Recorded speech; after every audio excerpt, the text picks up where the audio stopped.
On ne vous entend pas, vous êtes en mute. Ah, pardon, oui, merci, excusez-moi, voilà. Alors, est-ce que c'est bon? Tout est revenu? L'écran, le son? Ok, parfait. Moi, je vois le chat de nouveau, donc c'est bon, on peut continuer. Donc, on était à cette équation qui était l'équation des géodésiques, d'accord? Donc, j'ai un chemin gamma sur une variété. Si je l'écris dans une carte, il a des coordonnées, gamma 1, gamma 2, gamma n, et ces coordonnées vérifient donc l'équation qui est écrite ici pour une certaine connexion, et là, en l'occurrence, la connexion de Levi-Civita. Une des propriétés, donc là, on l'a défini comme étant la dérivation covariante de gamma point dans la direction gamma point égale 0, ce qui moralement veut dire une courbe d'accélération nulle. On peut aussi le voir comme une... accélération nulle, ça veut dire entre guillemets vitesse constante. Donc, je calcule d sur dt, par exemple, de la vitesse de la courbe, d'accord? Je calcule la norme au carré de gamma point, d'accord? Gamma point, c'est un vecteur. Dans l'espace tangent, je prends la métrique de gamma point, c'est la norme au carré. Et ça, comme la dérivation covariante est compatible avec la métrique, on a vu que ça s'écrivait en fait, du coup, 2 fois g de la dérivation covariante de gamma point, d'accord? Par symétrie, hein, il y avait deux termes qui sont les mêmes. Comme ça, par définition, la géodésique, c'est égal à 0. Du coup, ça vaut bien 0. Donc, les géodésiques sont des courbes qui sont parcourues à vitesse constante. Donc, c'est la généralisation en fait, d'une droite dans un espace, en fait, sur une variété quelconque.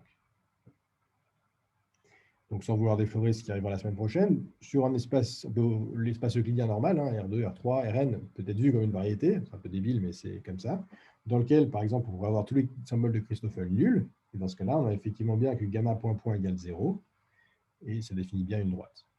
Il se trouve que si on est sur une variété qui a une métrique qui est telle que les symboles de Christoffel sont non nuls, eh bien, du coup, l'équivalent des droites sur cette variété sera donné par la solution de cette équation différentielle du deuxième ordre.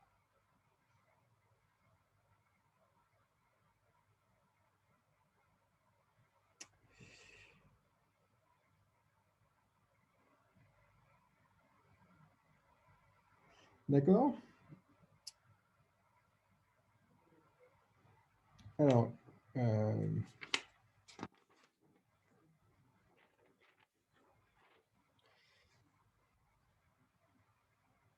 une autre propriété importante des géodésiques, c'est ce qui s'appelle l'homogénéité des géodésiques. Homogénéité des géodésiques. En fait, on va voir, elles ont une propriété intéressante. Cette équation-là est loin d'être de forme quelconque, elle est quand même très particulière. Et en particulier, là, on voit qu'il y a dérivation seconde ici, on voit qu'il y a le produit de deux dérivations premières. Donc, si on fait une mise à l'échelle du temps, c'est-à-dire si on parcourt la géodésique, au lieu de regarder gamma de t, on regarde gamma de alpha de t, par exemple. Ben, si vous dérivez deux fois, ça fait alpha carré. Et là, vous dérivez une fois, ça fait alpha fois alpha, vous avez alpha carré qui vient. Donc, en fait, vous avez une notion d'invariance par rapport à la multiplication par un facteur alpha. Donc, on va voir ce qui s'appelle l'homogénéité des géodésiques. Donc, je l'écris proprement.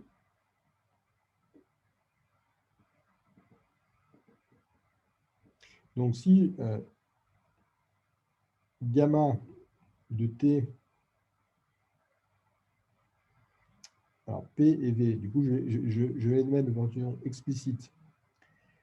Ça, c'est un point. Ça, c'est un P dans M. V, c'est un vecteur tangent, l'espace tangent à P. D'accord? Donc, si ça, c'est la géodésique qui vérifie, donc,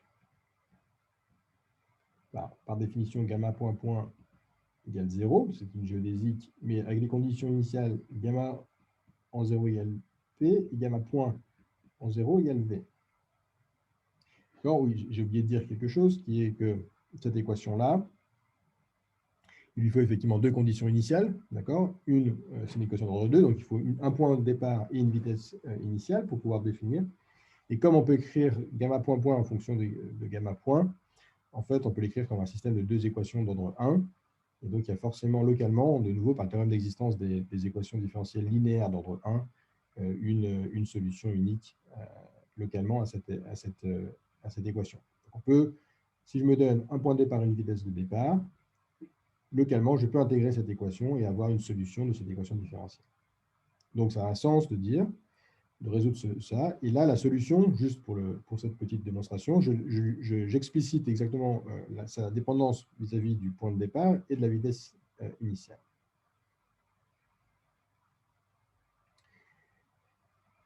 Et alors, on a cette propriété qui est intéressante, qui est de dire que pour tout alpha strictement positif, ben, la géodésique au temps t qui part du point P avec la vitesse alpha v, c'est exactement la géodésique au temps alpha t qui est partie du point P avec la vitesse v. Donc, qu'est-ce que ça veut dire? Que si au lieu de partir de la vitesse v, je pars avec la vitesse 2v, donc si ma vitesse initiale est 2 fois plus grande, ben c'est exactement comme si j'étais parti avec une vitesse donc, unitaire, au lieu d'être double, mais que j'ai parcouru la géodésique 2 fois plus longtemps. D'accord? Et ça, c'est très particulier. C'est pas du tout, enfin, ça n'a rien d'une évidence. Dire, je pars avec une vitesse 1 et je parcours la géodésique pendant 2 secondes. C'est exactement, ça vous donne le même point que si vous êtes parti de départ avec une vitesse 2 et que vous parcourez la géodésique pendant 1 seconde.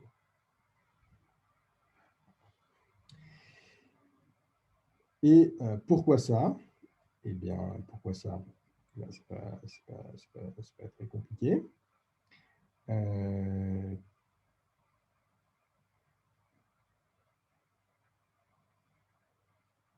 Ben, j'appelle ça, par exemple, je note donc, preuve.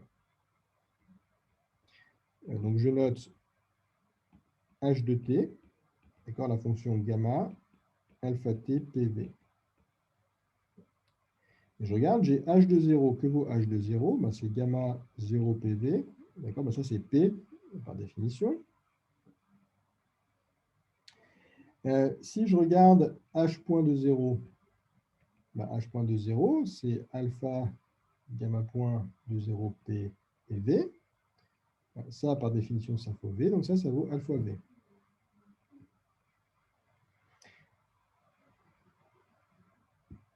D'accord? Et H, c'est une géodésique, hein, par définition, qui vérifie l'équation des géodésiques. Donc, j'ai en particulier que H, que la dérivation inverse de H point dans la direction de H point, égale 0.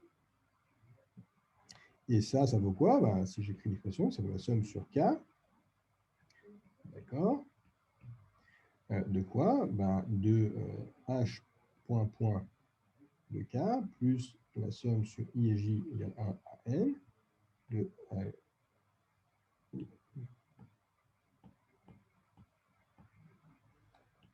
gamma I, J, K, H point de I, H point de J. D'accord? Et ça, qu'est-ce que ça vaut? Ben, c'est ce que je disais. H point point de K, lui, eh ben, ça vaut alpha carré fois gamma point K de alpha T PV. Ça vaut alpha fois gamma point K, gamma point I de alpha T P et V. Et lui, ça vaut alpha point de gamma alpha T P V.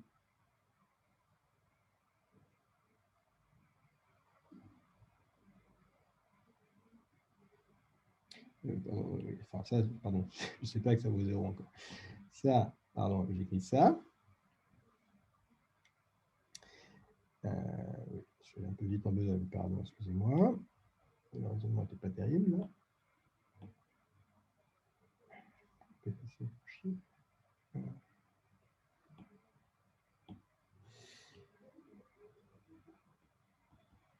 OK.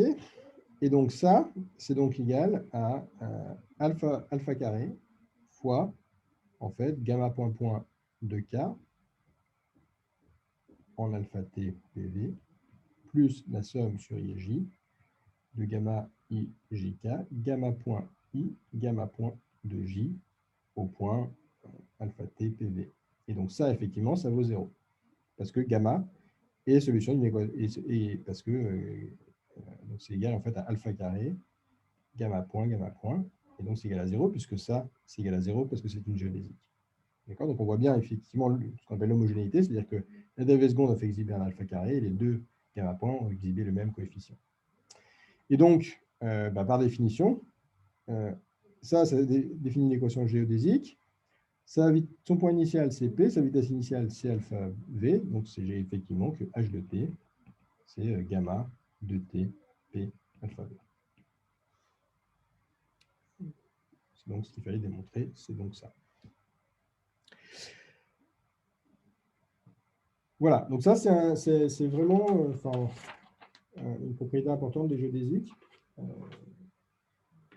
Partir avec une vitesse double, c'est comme parcourir la vitesse la géodésique 2 fois plus longtemps.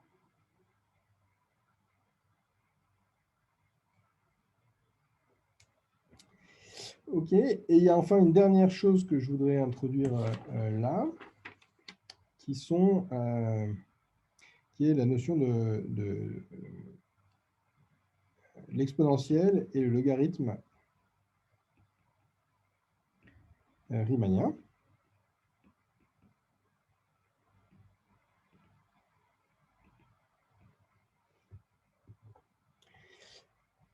Et donc, ils sont complètement liés à cette notion de géodésique. Donc, si j'ai une variété,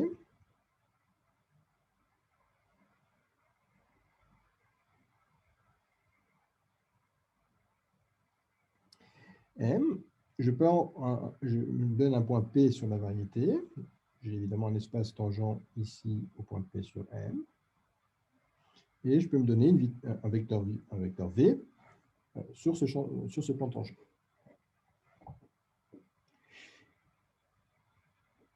Et pour peu que je sois capable d'intégrer toujours l'équation géodésique assez loin, je peux toujours trouver la géodésique qui part de ce point P et qui a V pour vitesse. Donc, je l'écris vitesse et ça me donne, par exemple, autant 1. Autant 1, ça me donne un point Q sur la variété.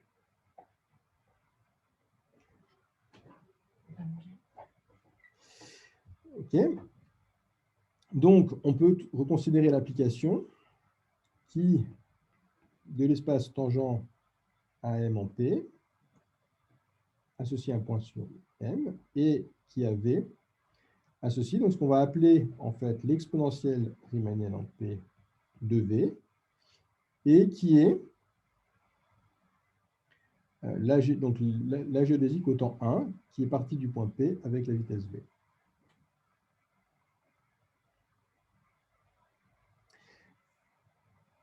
Bon, alors évidemment, on ne sait pas si on peut intégrer jusqu'au temps 1. On sait qu'on peut intégrer l'équation localement, on ne sait pas si elle est définie jusqu'au temps 1. Mais on sait que ça, en fait, c'est égal à, au lieu de autant 1, je peux aller au temps qui est la norme de V, d'accord, et normaliser V sur la norme de V. Donc, pour peu que V soit suffisamment petit, je pourrais toujours intégrer quand même cette équation et donc trouver. Donc, en fait, il faudrait plutôt la définir, non pas sur tout le plan tangent, parce qu'il est possible que le V soit trop grand, et donc il faudrait l'inclure dans une petite boule, en fait, de rayon epsilon autour de P. Mais bon, inclus dans le plan tangent. Peu importe. Disons que dans la plupart des cas qu'on verra, on a des variétés qu'on appelle géodésiquement complètes. Ça veut dire que pour tout V et en tout point, on peut intégrer l'équation des géodésiques jusqu'au temps 1. D'accord. Donc cette application-là, c'est ce qu'on appelle donc l'exponentielle riemannienne au point P. Et ce qu'on peut montrer, alors, ce qu'on peut montrer, pareil, c'est dans les notes, mais je ne vais pas le faire là. Ce qu'on peut montrer, c'est que la différentielle de cette application-là, d'accord, donc il prend un vecteur dans une certaine carte, en V, Si je différencie ça par rapport à V, en V égale 0, ça, en fait, c'est l'identité sur le plan tangent. Le calcul n'est pas bien sorcier. Bon, là, j'avance un peu, donc je ne le démontre pas. C'est dans les notes de cours. De la même façon, on peut en discuter la semaine prochaine si vous le souhaitez. Donc, le fait que la différentielle soit l'identité, c'est ce qui justifie son nombre d'exponentielles. Mais du coup, ce qui veut dire aussi que localement, cette application est inversible, puisque sa différentielle est l'identité. Donc, en fait, il existe une application inverse, au moins localement, et qu'on appelle le logarithme, évidemment, au point P. Donc, le logarithme au point P, c'est une application qui va de M, en tout cas dans un voisinage de M, pas vraiment M, dans le plan tangent, et qui, à un point Q, associe donc, le logarithme de P, qui est tel que, la géodésique autant 1 qui part de P dans cette direction du logarithme de Q, et bien, ça soit exactement Q.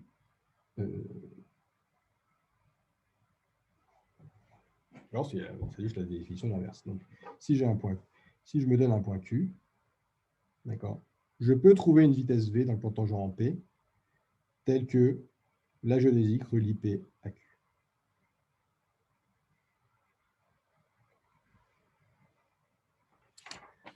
Donc, la notion de géodésique est intrinsèquement liée à la notion d'application exponentielle et d'application logarithmique.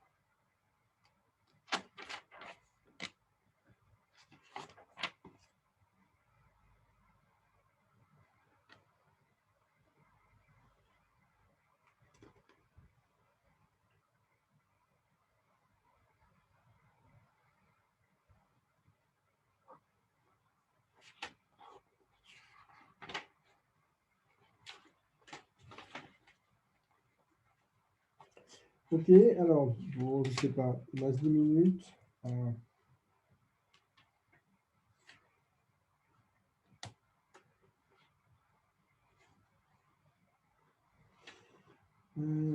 J'hésite un peu.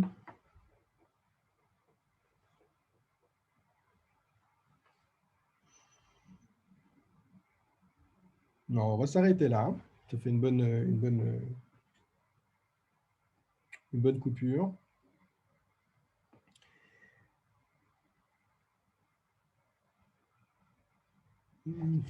Et du coup, la semaine prochaine, on fait...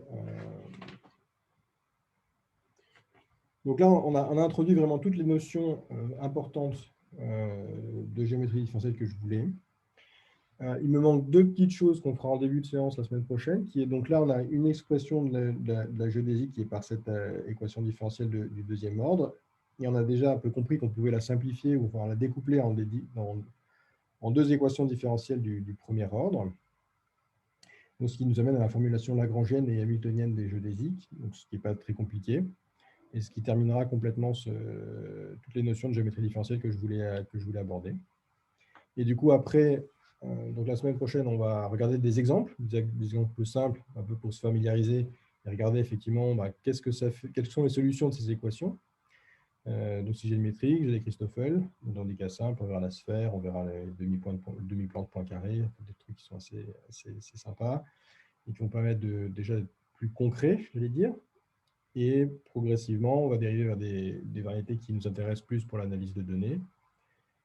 Et donc, la fin du cours suivant et le cours d'après seront vraiment dédiés on va faire toute l'étude des données longitudinales. Et on voit déjà l'intérêt, puisque en fait, qui dit données longitudinales, donc dit j'ai envie de regarder des données qui se trouvent sur une trajectoire. Et une bonne trajectoire, c'est une géodésique. Donc, si je sais plonger mes données dans une variété riemannienne, si c'est en fait un truc assez naturel, eh bien, je vais pouvoir définir des trajectoires de manière très simple qui sont données par des géodésiques. Puis après, je peux utiliser le transport parallèle pour transporter les courbes d'un endroit à un autre et regarder, par exemple, comment des courbes diffèrent l'une de l'autre. Voilà, donc tout ça nous attend pour fin du cours prochain et le cours suivant. Donc là, c'est le cours 2, donc ce sera le cours 3 qui sera comme ça, et le cours 4 et 4-5, on fera des TP, du coup, sur ces notions. Est-ce que ça va pour tout le monde? Est-ce que vous avez des questions à ce stade?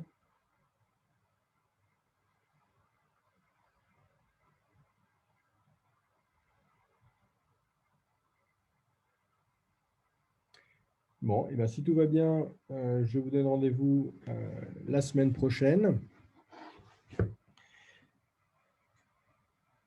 Donc, comme je l'ai dit, sur un cours qui va, enfin, un petit peu, enfin, des maths, mais ça deviendra de plus en plus concret et, et on ira jusqu'au TP dans les 2 cours qui viennent. Voilà, et bien écoutez, bonne journée et à bientôt. À la semaine prochaine. Au revoir.